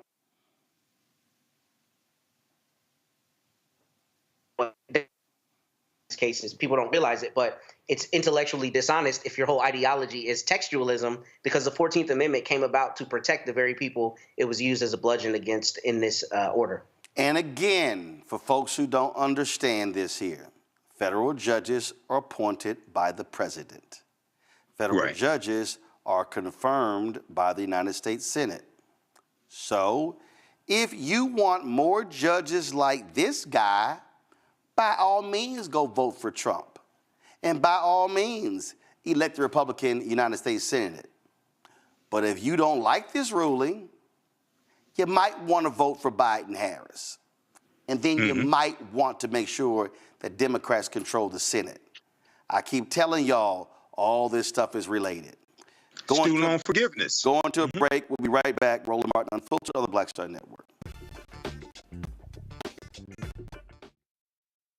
When you talk about blackness and what happens in black culture, we're about covering these things that matter to us, speaking to our issues and concerns. This is a genuine people-powered movement. There's a lot of stuff that we're not getting. You get it, and you spread the word. We wish to plead our own cause. Too long have others spoken for us. We cannot tell our own story if we can't pay for it. This is about covering us. Invest in black-owned media. Your dollars matter. We don't have to keep asking them to cover our stuff. So please support us in what we do, folks. We want to hit 2,000 people, $50 this month, raise $100,000. We're behind 100,000, so we want to hit that. Y'all money makes this possible. Checks and money orders go to P.O. Box 57196, Washington, D.C. 20037-0196. The Cash App is $RM Unfiltered. PayPal is R Martin Unfiltered. Venmo is RM Unfiltered. Zelle is Roland at RolandSMartin.com. Grow your business or career with Grow with Google's wide range of online courses, digital training, and tools. Gain in-demand job skills with flexible online training programs designed to put you on the fast track to jobs in high-growth fields. No experience is necessary. Learn at your own pace. Complete the online certificate program on your own terms. Stand out to employers, get on a path to in-demand jobs, and connect with top employers who are currently hiring. Take one professional career certificate program or all 6. Earn a Google Career Certificate to prepare for a job in a high-growth field like data analytics, project management, UX design, cybersecurity, and more. All professional career certificate programs must be completed by December 31st, 2024. Scan the QR code to complete the application. There are 1,000 scholarships available. Grow with Google and J. Hood and Associates. Be job ready and qualify for in-demand jobs. Hi, everybody. I'm Kim Coles. Hey, I'm Donnie Simpson. Yo, it's your man Deion Cole from Blackish, and you watch Roland Martin Unfiltered.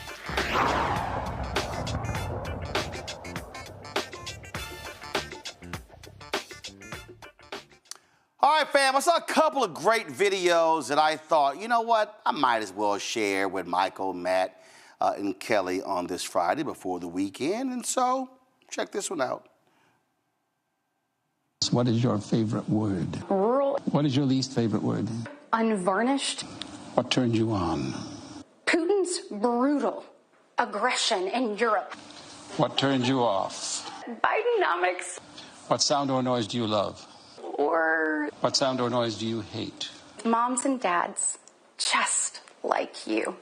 What is your favorite curse word? Alabama. What profession other than your own would you like to attempt? Sweeping the floor at my dad's hardware store. What profession would you absolutely not like to mess around with? And cleaning the bathroom at my mom's dance studio. And if heaven exists, what would you like to hear God say when you arrive at the pearly gates? Are you better off now than you were 3 years ago?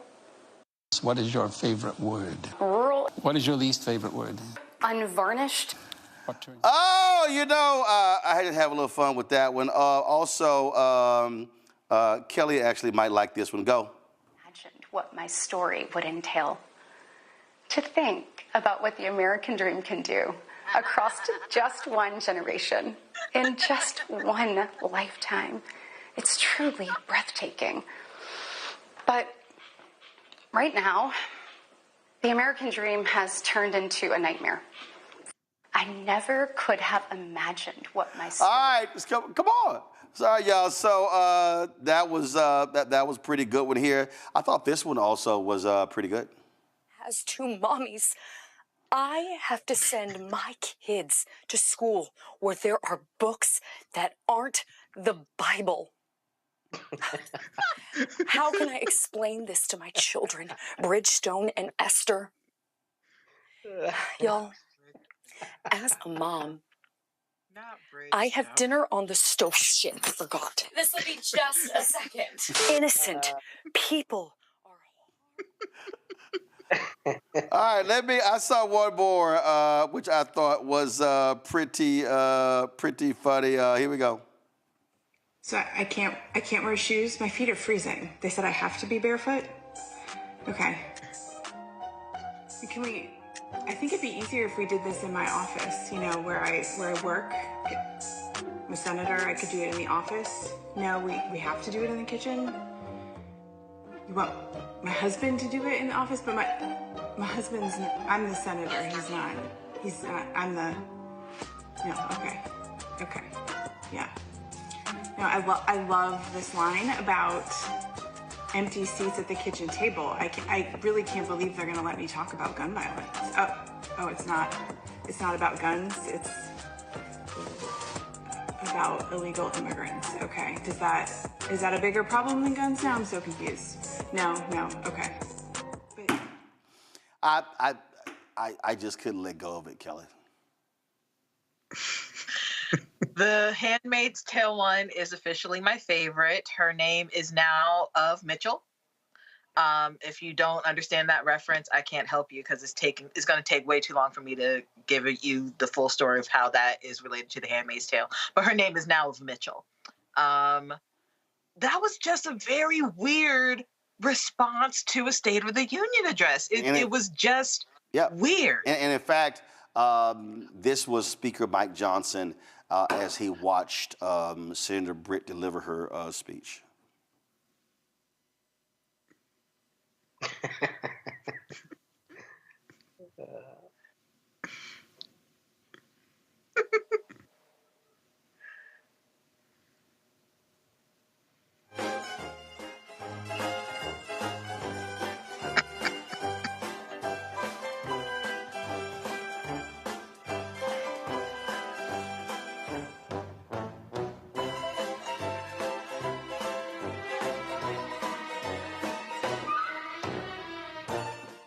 He was just disgusted, Matt. As was I, watching Katie Britt and watching him back there trying to make himself frown on half of it. And then when he clapped, he tried to act like he wasn't clapping, kind of a little bit. It's all pageantry, man. But that Katie Britt mashup was hilarious. And the woman that said Bridgestone and Esther took me smooth out of here. That's too funny. Bridgestone, yeah, her kids' names are like Ridgeway and something, but Bridgestone and Esther just took me clean out of here, man. That's hilarious. Oh man. I will. Here's the last one, Michael. Good evening. I am a United States Senator coming to you from my kitchen, where women really belong. I've got to talk to you about Joe Biden. That speech that we just saw was such a performance. And I don't know about you, but I am sick of performances by politicians because I am just like you. And that's why I'm at my kitchen table. This is where I do my most important and favoriteest job in the world. Being a mom to my daughter biblically and my son Bridgerton. The other day, I took my kids to the playground because I'm a really good mom. And there was a rogue chihuahua that came up and started barking at my kids and terrified them. And I'm pretty sure that this chihuahua wasn't illegal because of Joe Biden's America. I am so worried sick that my daughter is gonna grow up one day and have the right to choose. Do you really want to live in a world where our kids have to learn that the Civil War was about slavery? It's just not white. I mean, it's not right. Ask yourself, Are you better off today than you were 3 years ago in the middle of a global pandemic where thousands of our loved ones were dying every day? Huh? Is my cross visible? Okay. Michael? Good evening. Well, first of all, okay, number one, I thought about Handmaid's Tale, Handmaid's Tale, whatever the hell it's called. I don't watch the show, but I've seen enough about it to know that's what that looked like. Okay, number one. Number two, Katie Britt asked, are you better off today? That's one of my notes here. Are you better off today than you were 3 years ago? You mean 2021 during COVID? Hell yes, we're better off today than we were 3 years ago. That backfired on her dumb ass. She didn't think that one. She did not think that one through. Okay, of course we're better off today. And it was Joe Biden that saved America, and Kamala Harris that saved America, and got us out of COVID, and got the schools open back up. Okay, when Republicans were saying open the schools, it was the Democrats who funded opening the schools with the $1.9 trillion American Rescue Plan. So, I'm so glad America got to see two of the dumbest Republicans, Marjorie Taylor Greene, who could be Donald Trump's vice president nomination. Okay, Marjorie Taylor Greene and Katie Britt. America, you have a choice. Okay. You can go with stupid ass people like this who are just today. Donald Trump was meeting with Viktor Orban of Hungary, okay, a dictator. You can go down the road of authoritarianism, or we can continue to save America, make it much better, okay, not great, but much better with Biden and Harris. So, and also in the YouTube chat, shout out to Deetta Pie, who said Michael slimmed down. Yes, I've lost 35 pounds. Thanks for recognizing Deetta. Probably eating Katie Britt chicken. Probably lost to eating Katie Britt chicken. Oh, no, I'm a vegetarian. I'm back. I work out 5 days a week. Got my diet under control. Lost 35 pounds. Pop my collar. Yes. Congratulations, brother. Feeling good. 52 years old. Best shape since 2014. So thank you for noticing, Deetta Pie on YouTube. Are you done? Yeah, thanks, Roland. Yeah, I'm done. I think that's all my notes. Yeah, but it looked like a hostage video that Katie Britt did, like I said. I'm just checking. I mean, since you just... Hey, I'm trying to represent for Phi Beta Sigma, looking smooth. Hey, brotherhood, scholarship, and service. Anybody else want to reveal their workout plans? Anybody I do Insanity, Sean T. Insanity, 5 days a week, and lift weights. Yep, so it works. Insanity max cardio. You ask about workout plans. I do want to say that Crunch Fitness has a new black president, a friend of mine from Howard University. Shout out to Shaquan Lewis, young brother doing big things. That's good. Okay, so Ellie, you want to shout anybody out? Since, I don't know what the hell part of the show this is, but, anybody. It's a new segment. Kelly, anybody you trying to shout out? Workout with Roro. Anybody you trying to shout out? Go ahead. I mean, since, we just shouting people out. Hey, Mom. Well, this is in your chat. No, this is on your YouTube channel, Roland. I'm in your YouTube. I'm in the chat on your YouTube channel. I'm hyping you up. And Roland been frying. And hit the like button, everybody on YouTube. Hit the like button. This man fried all day. Y'all done? Y'all done? I guess so. Okay, just checking. Let me remind everybody who's watching that Britt, she's the junior senator from Alabama. Y'all know who's the senior senator? Tommy Tuberville. Dumbass Tommy Tuberville. That's what I said. Big dummy, little dummy. I just want y'all to understand. Senator Britt has actually made Tommy Tuberville the smartest senator from Alabama. Mm-hmm. Do you know how hard that is?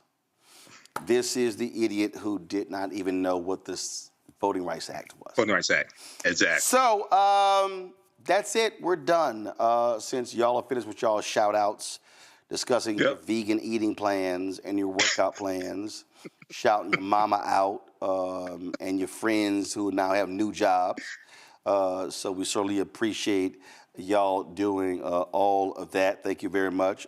It was a little extra, but you know, and so it goes. So again, yeah. All right. The show is over. So Kelly, thank you.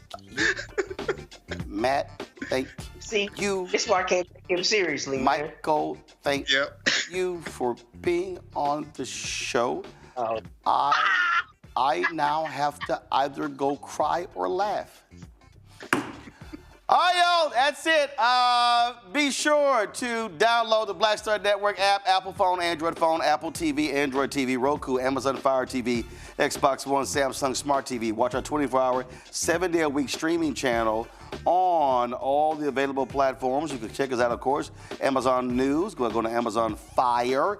You can also go to Plex TV. You can check us out also, of course, on Amazon Freevee, as well as Amazon Prime Video. Don't forget, y'all, to support us in what we do.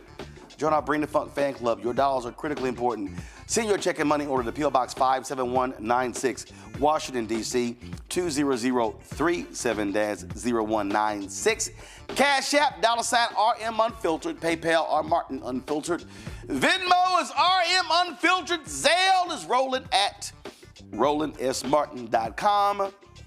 Rolling at RolandMartinUnfiltered.com. Be sure to get a copy of my book, White Fear, How the Browning of America is Making White Folks Lose Their Minds. Available bookstores nationwide. Download the audio version. I read it on Audible. And shout out to Virginia State University. I'm rocking a jacket my frat President Abdullah gave me, and so wanted to show them some love. And so, of course, I wore this week, Lincoln University, and also I rock Jackson State University. So shout out to them. All right, folks, that's it. I'll see y'all on Monday right here on the blackest, realest show out here, Roland Martin Unfiltered on the Black Star Network. Holla!